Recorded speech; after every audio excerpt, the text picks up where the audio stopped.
In 2025, a young gentleman was working on his first true crime YouTube video when suddenly, a tall, slender figure banged on his window. At first, the creature didn't move, but then it simply asked, "Where can I watch this video?" The boy, a bit startled, replied, "On my YouTube channel, link in bio." Before you check it out though, I want to thank you all for the support and love. It means the world to me. She solved her best friend's murder. 1984, SMU student Angela Samoto was raped and stabbed to death in her apartment, and although DNA samples were collected, they couldn't be tested at the time, and the case went cold.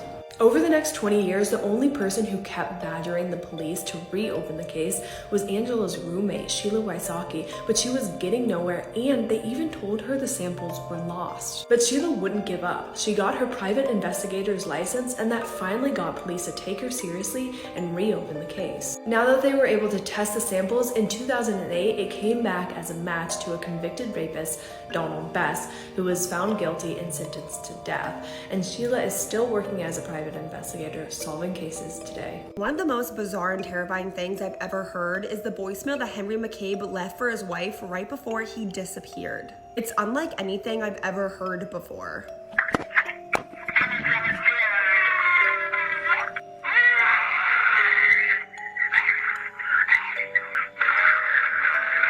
Henry McCabe was 32 years old at the time that he disappeared. He was a hard-working state auditor, a loving husband, and the proud father of 2 beautiful children before he vanished on September 7th, 2015. It was Labor Day weekend. Henry's wife and kids were out of town visiting some family in California, so Henry decided to have a little bit of like a guy's night. It was September 6th, 2015. Henry and his friends decided to go to a nightclub called Polabinski's in Minnesota. At the nightclub, multiple of Henry's friends said that he was drinking a lot. So much so that his friends actually took his wallet and his keys from him. Henry was last seen leaving the bar around 1:40 a.m. and he was seen by multiple witnesses that saw him getting into his friend William's car. But instead of driving Henry home, William claims that he dropped Henry off at a gas station between 2:15 a.m. Within minutes of being dropped off at this gas station, Henry would leave a voicemail on his wife's phone, and to this day, it's probably one of the most bizarre and terrifying things I've ever heard. On the voicemail, many people claim to hear different things. Some people claim to hear someone saying that they've been shot. Other people claim to hear someone say, "Stop it." Other people claim to hear someone begging for help. I'm gonna play it for you now. Let me know what you hear.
And after leaving that voicemail on his wife's phone at 2:28 a.m. on September 7th, 2015, Henry McCabe would never be seen alive again or ever heard from ever again. Initially, there was a lot of suspicion towards Henry's friend William, since William was the last person to ever see Henry alive. I mean, red flag number one, what kind of person would leave anyone that's been drinking alone at a gas station at 2 a.m., especially without their wallet or their keys? I mean, if you think your friend is too drunk that you have to take their keys and their wallet from them, why would you possibly ever leave them at a gas station at 2 a.m. by themselves? Red flag number two would come when William would later change his story about what gas station he even left Henry at. The case would then take a tragic turn 55 days after Henry disappeared on November 2nd, when his body was found by a kayaker. His body was found floating face down in Rush Lake. The lake was 6 miles away from the gas station that he was supposedly dropped off at, and it was also in the complete opposite direction of his house. So it's not even like you could say that he was walking home and accidentally, drunkenly fell into this lake. How did he get to this lake and why? Reportedly, there was no trauma to Henry's body, and despite that bizarre last voicemail that Henry left for his wife, the coroner ruled his death as an accidental drowning. As far as I know, the police have not listed an official cause and/or manner of death for Henry McCabe. Something else really strange, despite multiple witnesses saying that Henry was really drunk, his blood alcohol level was below the legal limit at 0.053. When Henry's body was found, his cell phone was in his pocket, but the battery of his cell phone had been taken out and was in a different pocket. And probably one of the most chilling aspects of this entire case, Henry's phone records showed that the day that he vanished, his phone was used to call the same number 24 times. One of those times was only an hour after leaving that strange voicemail on his wife's phone. Henry's phone would also be used to call that same number for the next 3 days. The last call being made at 9:30 a.m. on September 10th. So if Henry accidentally drunkenly fell into Rush Lake the day that he vanished with his phone in his pocket, how was his phone making calls for 3 days after he disappeared? Reportedly, this phone number was linked to Texas, but it was disconnected after Henry disappeared. It's now been almost 10 years since Henry McCabe passed away. I think it's very clear that there's something more to this case, but sadly, it does not appear like his case is being investigated anymore. There hasn't been any other official updates from the police department since his body was recovered. So let me know all your thoughts and theories. Do you hear anything on that voicemail? Do you think that the voicemail is linked to foul play, or do you think the voicemail was just a simple pocket dial and he just accidentally fell into the lake?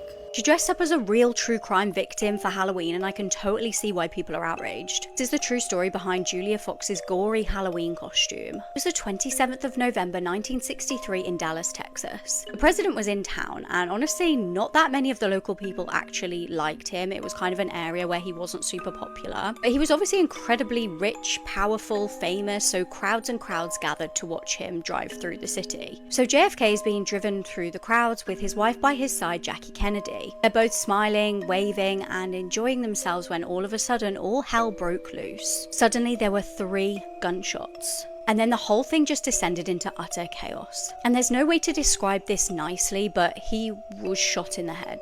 His head virtually exploded, and one of the most devastating, confusing, and kind of heartbreaking parts of this whole case, for me, is just the fact that his wife, in the sheer shock and chaos of this all, instinctively kind of started to pick up pieces of his skull. It was almost like this shock reaction where she just couldn't actually process what was happening, and she was just like tidying it up. Now, I can't even imagine being in the crowd and witnessing that happen, let alone being literally the wife of the person it's happened to. Now, JFK was very clearly dead, although he was rushed to a hospital nearby and then later pronounced dead. And very quickly they did identify a suspect. They believe he shot him from the roof nearby. This was 24-year-old Lee Harvey Oswald. But there were a load of conspiracy theories around this case, because essentially loads of witnesses said that they actually saw somebody looking really sus with a G on the grassy knoll nearby. Loads of people are like, was there a second shooter? Did they actually really get the real guy that did this? And we'll probably never actually understand what happened and why, because 2 days later, somebody shot the prime suspect. During this live TV broadcast of police moving Lee Harvey Oswald into a car, a guy called Jack Ruby stood forward and just shot him. It seemed totally out of the blue. He was kind of like a random nightclub worker. It didn't really make much sense. He was sent to prison for the murder, appealed, but then died in prison waiting for a new trial. So obviously this was an absolutely harrowing case. I'm sure loads of people were absolutely traumatized having witnessed this. I'm not surprised that people are outraged that Julia Fox would decide to wear this as a Halloween costume.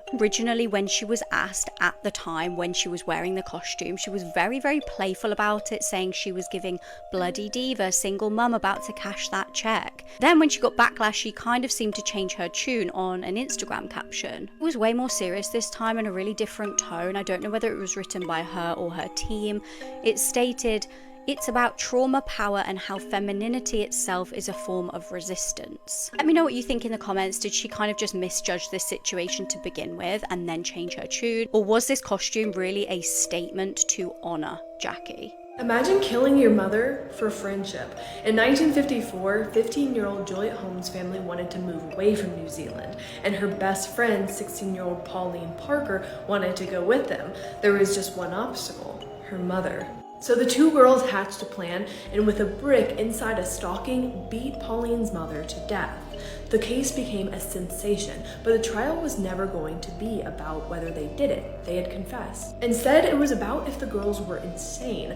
The defense proposed that they lived inside the fourth world, a fantasy they had created that included their own religion. The jury didn't buy that and found that they had coldly, callously planned and committed the crime, but they only served 5 years before being released. You will never convince me that once a deranged person starts brutally killing, that they suddenly just stop. I'm specifically talking about how in 1979, a killer stalked and murdered 5 people in Houston, Texas within 2 months, and in 2 of those cases kept the victims' heads, yet they've never been found. The killing started at the Orchard Apartments on 5909 Glenmont Drive in Houston. On the morning of July 27, 1979, a coworker of 33-year-old Alice Rankin arrived at her apartment to pick her up for work. His name was Bob. At the time, Alice's car was in the shop being repaired, and since the two both worked for the same engineering firm, Bob agreed to pick her up and take her to work until her car was fixed. But when he arrived, he noticed that Alice's front door was slightly ajar, and when he peeked inside, he saw Alice lying nude in her bed with both of her feet bound together. A pillow was covering the upper half of her body, and when he moved the pillow, he saw a gruesome sight. Alice had been decapitated and her head was missing, so obviously Bob called 911, and when Houston police arrived, they found a puddle of blood dripping down the side of her bed, and this turned out to be where the killer set her head down after removing it. A blood trail was then discovered dripping outside of her front door and into the apartment's parking lot. Police believe that after the killer decapitated her, they calmly walked out of the apartment holding her head, tossed it into their car, and drove off.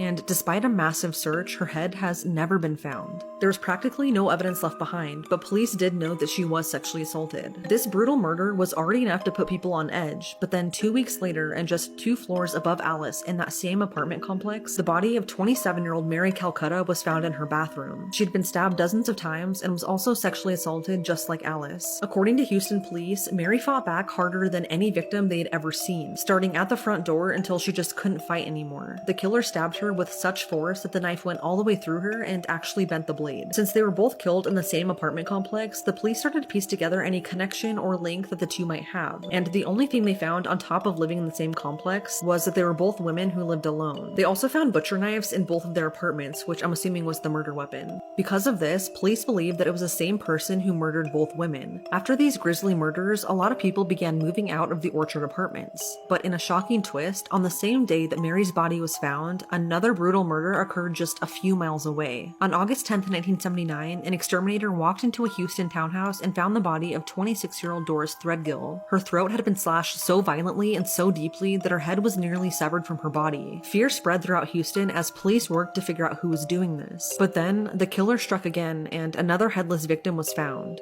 On the evening of October 3rd, just 2 months later, police were called to a neighborhood near Freed Park in northwest Houston. A resident heard a woman screaming, quote, "Help, don't do this to me." When they looked out their window, they saw a woman being dragged by her hair into a house by a man in a hat, and then they heard a gunshot, followed by silence. This all took place on the front porch of a house just 5 blocks away from Doris's home. When Houston police arrived, they did an incredibly small investigation but found no blood on the front porch. So they told the residents that what they heard were actually just firecrackers and not gunshots. But just the next morning, police came back and they did in fact find blood on the front porch. And shortly after this, they discovered the body of 16-year-old Joanne Huffman. They found her in Watonga Park about 4 miles away, and she had been shot in the mouth. And if you didn't already guess, this turned out to be the woman that was screaming on the front porch just the night before. As this was unfolding, authorities were called to a nearby used car dealership. A sales manager stumbled across a white Dodge covered in blood, and when police opened the trunk, they found the headless body of 18-year-old Robert Spangenberger, who was Joanne's boyfriend. Robert and Joanne were reportedly going to get married, and just the night before had gone out to have some fun. But by the next morning, both of them were dead, and just like Alice, Robert's head has never been found. The community then dubbed this killer as the Houston Decapitator. Unfortunately, no evidence was left behind at either scene, and to this day, all 5 murders remain unsolved. No fingerprints, no DNA evidence, absolutely nothing, which is terrifying to me considering just how brutal each murder was.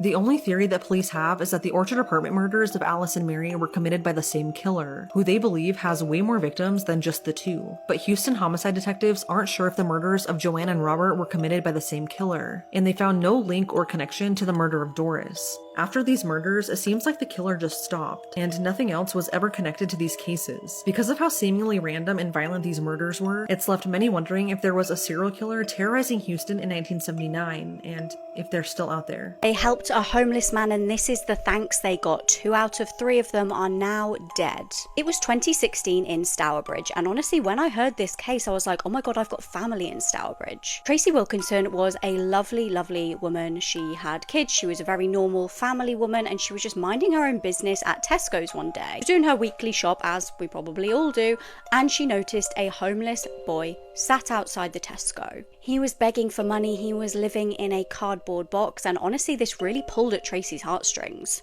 It broke her heart. She had a young son herself. She was like, this could literally be my own son. Her son was 13 years old, her daughter had just gone off to uni, leaving them a little bit of space in their house. She just couldn't bear to think of this guy just living on the streets. She didn't want to just give him money, she wanted to go above and beyond and really get him back on his feet again. She said, come back with me, you can get yourself sorted, we'll get you showered, we'll get you settled, we'll try and get you a job. She literally welcomed him into her home with open arms. I mean, I can't really imagine what her son, who was still living at home at this point, and her husband thought when she turned up with this guy, but that was just what Tracy was like. She was so, so sweet. So who was this guy that she'd welcomed in? Well, he was called Aaron Barley, and he was 24 years old. Had a pretty disturbing start to life. He was actually the product of an incestuous relationship between an uncle and a niece, and he was obviously taken into care at an early age. He was obviously over the moon when Tracy had just welcomed him in, even helped him get a job at her husband's company as a labourer. It felt like he'd really fallen on his feet. He was about to get his life back. This was literally the turning point that people on the streets dream about. They'd have takeaways together as a family. It was such a lovely unit. They truly, truly cared about Aaron. At Christmas, he gave a card to Tracy calling her the mother that he never had. But sadly, Aaron had a substance addiction that he just couldn't shake. Like I said, they had done everything for Aaron. They went above and beyond. They literally put Aaron's life over their own life in so many ways. They gave him a home, a job. They even gave him a brand new phone, signed him up with a phone contract. It all came crashing down when he carried on taking substances. Ultimately, he just couldn't work as a labourer anymore, and they had to let him go. Things just started spiraling downhill, and sadly the family were like, right, this just isn't working anymore. We've tried, we really wanted to get you back on your feet, but unfortunately this just isn't working out for us. Aaron ended up moving out and the family cancelled the phone contract. They couldn't just keep paying for it. There wasn't like a massive confrontation initially. They did just agree to go their separate ways, but Aaron harboured resentment. They heard nothing more of Aaron until the 30th of March 2017. Peter, Tracy's husband, headed out early that morning to take the family dog for a walk. They had no idea that Aaron was lying in wait in the family garden like a ninja waiting to pounce. When Peter was gone, he crept into the house while Pierce, the little boy, and the mum lay sleeping in their beds. He grabbed 2 kitchen knives, and what he did next is just so evil, I can't even imagine. He went into their bedrooms and started slashing at them. He was intent on stabbing them to death. There was no question about it. But he wasn't finished. After he killed both Pierce and the mum, he then went back into the garden and hid in the shed. He was waiting for Peter to come back with a hammer and a knife. And when Peter did finally return through the back gate, he was pounced on by Aaron. He shouted, "Die, you B-word," slashed him twice in the face and then all over his body. The family that had taken him in had no idea he had a violent past. How were they to know? He'd spent his childhood in and out of children's homes, and everybody who knew him back then knew he had violent tendencies. When he was just 12, they found him writing a kill list. And at just 18, he'd already spent time in prison for attacking an ex-girlfriend. Now he'd murdered two of the most kind, innocent people you could imagine, and the dad was fighting for his life. He left Peter slumped and bleeding in the garden while he raced away in the family Land Rover that he'd stole. And it was kind of that ended up getting him captured by police. He was swerving all over the place, he was going up the pavement, he was in and out of traffic. He was literally acting like it was GTA in real life. Thankfully, police did capture him and Peter was raced to hospital. His poor daughter Lydia had been away at uni at the time, so had no idea of the horrors that had unfolded in that house. Being away at uni probably saved her life. She came back to this absolute carnage. She saw her dad in hospital. He had wires coming out of like every single area on his body. She thought he was gonna die. Thankfully, he did pull through and Aaron was jailed for life for double murder and attempted murder, but it's never gonna bring back Tracy and Pierce. This man went viral on Reddit in a post about his cheating wife. When he asked her for a divorce, she killed their entire family. So just a quick content warning, we are going to be discussing children. So this is Brandy. I don't know much about her childhood. I do know when she was 15 years old, she met and started dating Jason Worley. The two of them were high school sweethearts, very in love. When they were 23 years old, they got married and then they had 2 children. A son named Tyler and a daughter they named Charlie. Brandy was a stay-at-home mom, Jason was a software engineer. They were this perfect little family. They were a well-known and well-liked family. They had lots of friends, they threw lots of parties, and they were close friends with all of their neighbors. Jason started getting more responsibilities at work, meaning he was working longer hours, like 60-hour weeks. But when Jason was home, he started to realize that his wife Brandy was acting kind of weird, specifically weird with her phone. Like super sketchy and suspicious behavior. Jason would see his wife texting someone and she'd be like sitting there like smiling at her phone. Brandy also put a passcode on her phone, which she never had like a password on her phone before. Jason thinks that maybe his wife Brandy is cheating, so one day when she's not around, he's able to get into her phone and he sees that his wife had just texted their next door neighbor, and that text read, "I'm all covered in frosting. Do you want to come lick it off?" The neighbor's identity is not public knowledge, so I'm gonna call him Steve for this video. Neighbor Steve was a 51-year-old man who lived right next door with his girlfriend and child. Jason had noticed that his wife Brandy and neighbor Steve had gotten close, but could they actually be having like a full-on affair? Well, Jason was gonna find out. Jason secretly installed the software on his wife's phone, so any text that went to his wife Brandy's phone or any text that she sent would automatically go directly to his phone as well. Literally the very next day, while Jason's at work, he's able to spy on his wife on his phone, and he sees that his wife Brandy is trying to meet up with neighbor Steve. You know, like meet up. And the thing that happened after this is so crazy. It literally seems like out of a movie. Like, I cannot believe that this actually happened. But what happened is also kind of confusing, so just stick with me. Before Jason was able to come home and confront his wife Brandy that he knew that she was cheating with neighbor Steve, Brandy had already made plans for the two of them to hang out and get dinner with neighbor Steve and Steve's girlfriend. So Jason just goes along with it and he goes to this dinner thinking that he'll just wait for the perfect time to confront the both of them. Because neighbor Steve is also supposed to be Jason's friend too. And Brandy is supposed to be friends with neighbor Steve's girlfriend. So this is just like so messy. But after dinner was ready, Brandy and neighbor Steve's girlfriend went to the movies together, leaving Jason and neighbor Steve alone. Remember, Jason has that software on his phone that any text that his wife gets or sends goes directly to his phone. So while Jason is hanging out with neighbor Steve and Brandy is with Steve's girlfriend at the movie theater, Brandy and neighbor Steve start texting, like dirty texting. And Jason is getting all of these texts while he's in the same room with Steve, who's texting his wife. They're like dirty texting and also planning when they're going to like hook up next. You cannot make this up, but somehow it gets worse. From the movie theater, Brandy takes a video of her touching herself in the public bathroom stall at the movie theater and sends it to neighbor Steve. But her husband Jason, of course, also gets this video. Brandy and the girlfriend come back from the movie theater, and now with his wife Brandy there, the girlfriend there, and neighbor Steve all in the same room, Jason confronts his wife. She tries to deny it, but he has the evidence and everyone goes nuts. Jason says that he's gonna divorce Brandy. Brandy says that she's gonna take the kids from Jason. Brandy even tries to manipulate the children against Jason. She says to them, "Daddy's mad at mommy, so now mommy needs to move out." It's just terrible. Eventually, and mainly because of the children, like for the sake of the children, Jason chose to stay with Brandy and try to make it work. Jason's gonna give Brandy another chance, but Brandy wants him to beg for her. Like it should be the other way around. And not only that, Brandy wants her husband to apologize to neighbor Steve. For what? I don't know, but Jason does it anyway. They're back together, a year passes, and Jason is still really upset, like he's really hurt. Then on Father's Day, Jason catches his wife Brandy texting neighbor Steve. She actually sent the neighbor like a naughty pic on Father's Day. It's likely that the affair between Brandy and neighbor Steve just didn't end, ever. Jason's really hurt, he's really confused, and then October of 2016, Jason decides to turn to the internet for advice. He posts a really long post on the relationship advice subreddit, and the post is really long, but it's pretty much everything I've just told you.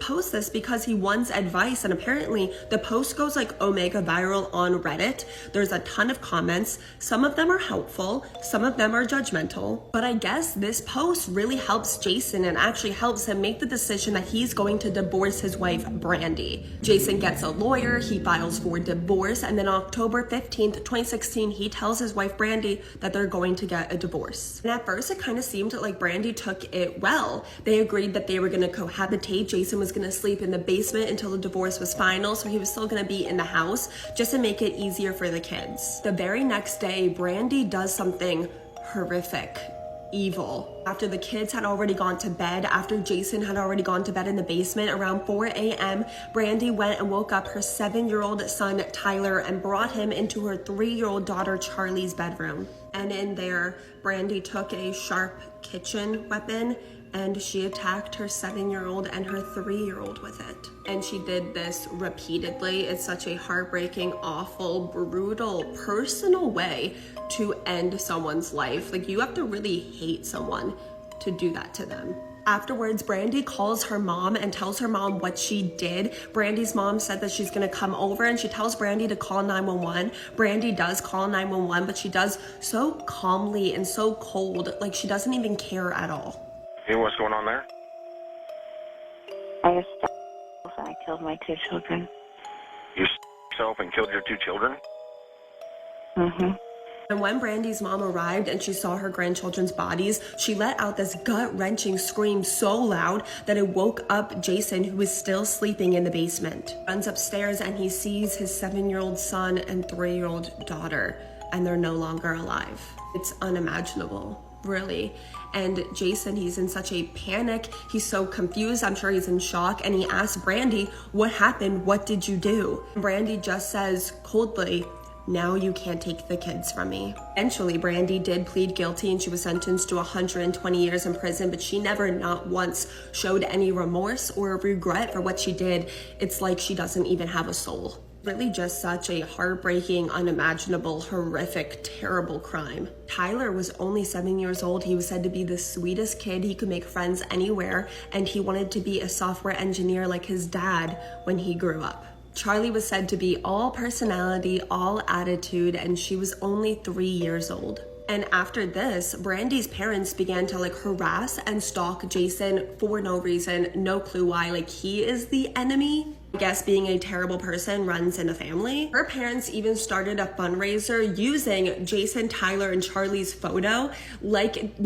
People are probably thinking that it's raising money for funeral costs or something. No, they used this photo to raise money for Brandy's lawyer. disgusting behavior. If you watched to end this video, thank you so much for listening to Tyler and Charlie's story. I know it was a really rough one, but I do think that cases like this are important to talk about. Let me know all your thoughts in the comments, and I will see you guys all next time in my next video. One of my biggest fears is either myself or someone I love going missing, vanishing into thin air, leaving behind no clues besides a grainy image on security footage. That's exactly what happened to Lauren Spear in 2011. She disappeared after a night out drinking with friends. At the same bar, another girl would go missing from a few years later. That girl would eventually be found dead, but Lauren, nothing has ever been found. Zero evidence. This is a story about a girl who literally disappeared in plain sight, and it's unsettling to think that this could happen to any of us at any given moment. So let's talk about it. Lauren Spear was 20 years old when she mysteriously disappeared on June 3rd, 2011 in Bloomington, Indiana. She was a student at Indiana University. A few years before she went missing, Lauren attended a summer camp where she met her current boyfriend named Jesse, and she also met a few of her really good friends that would later attend Indiana University as well. One of those good friends was a man named Jay, and they all kind of hung out together. Lauren seemed to be living a really good life until one summer evening when everything would change. It was the evening of June 3rd. Lauren and a bunch of her friends were out drinking at Kilroy's sports bar. Jesse didn't go out with her that night, but the two did text each other a lot up until he went to bed. Lauren left the bar at around 2:30 that morning, leaving behind her shoes and phone. After this, she was seen on security footage a handful of times, up until she disappeared. She was last seen at 4:30 that morning walking south on College Avenue back to her apartment, which wasn't that far away. But somehow along the way, she vanished, never making it home, and she was never seen on security footage again. The next morning, Jesse tried texting her, and he did get a response back, but it wasn't from Lauren. It was an employee at the bar who told him that she had left her belongings there. Not long after this, he reported Lauren missing to the Bloomington police. Because she seemingly vanished into thin air, and knowing she was out drinking the night before, authorities immediately began a massive search for Lauren. A few different agencies were involved as well as the FBI, and they conducted 3 searches a day, scouring the town for any places she might be. This included near her apartment and where she was last known to be, as well as construction sites and any nearby bodies of water. But the only thing ever found was her purse and keys in an alley that she walked through right before she went missing. This led authorities to comb through any and all security footage from the night she went missing, and from this they were able to piece together a timeline of her last movements. So they went back in time to the night of June 3rd, 2011. At around 12:30 a.m., Lauren left her apartment at the Smallwood Plaza apartment complex with her friend David. Together they walked to Lauren's friend Jay's apartment, which wasn't very far away. There they hung out with him and his neighbor named Corey up until 1:46 a.m.,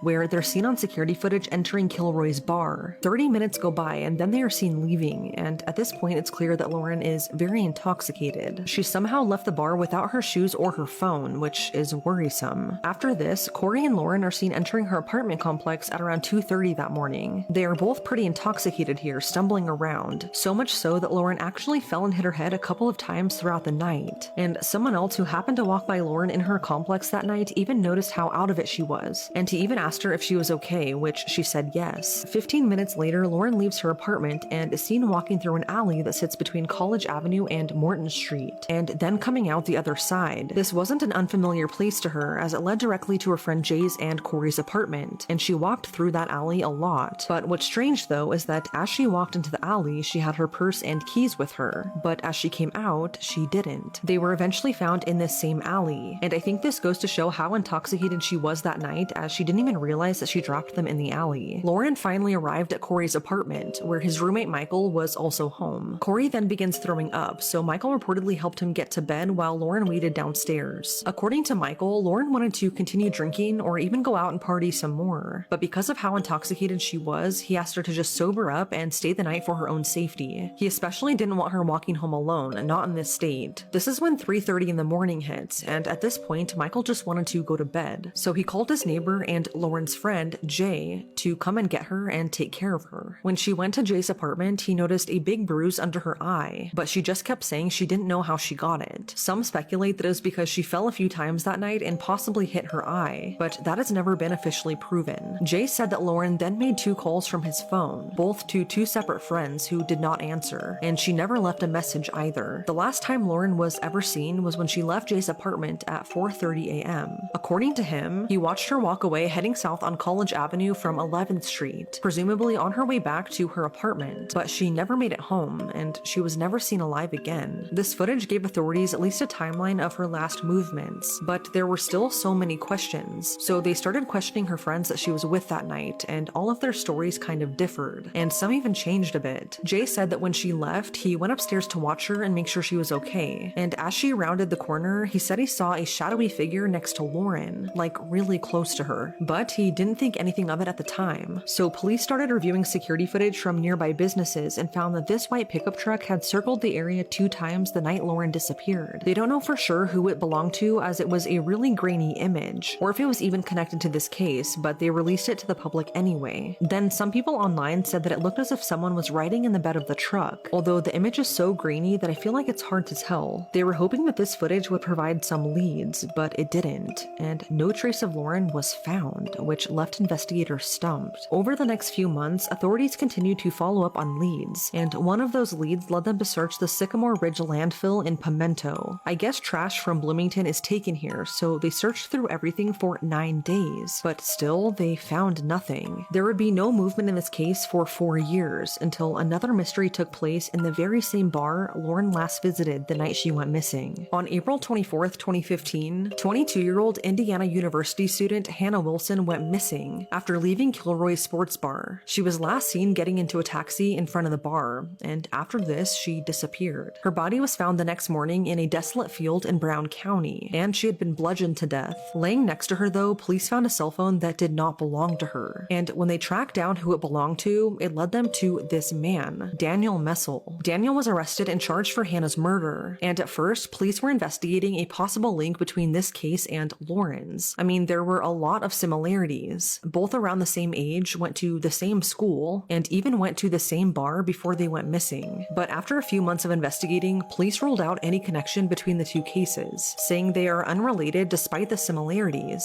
Then a year later, a tip led the FBI to search a property in Martinsville, which is about 20 miles north of Bloomington. This property was connected to a local man named Justin Wagers, and he lived there with his mom and stepdad. Justin was known to expose himself to women and was overall just a creep. So when tips came in suggesting to look there, the FBI did. They brought in cadaver dogs, which did find some potential evidence. So they dug up the area where the dogs hit, but just like before, they found nothing.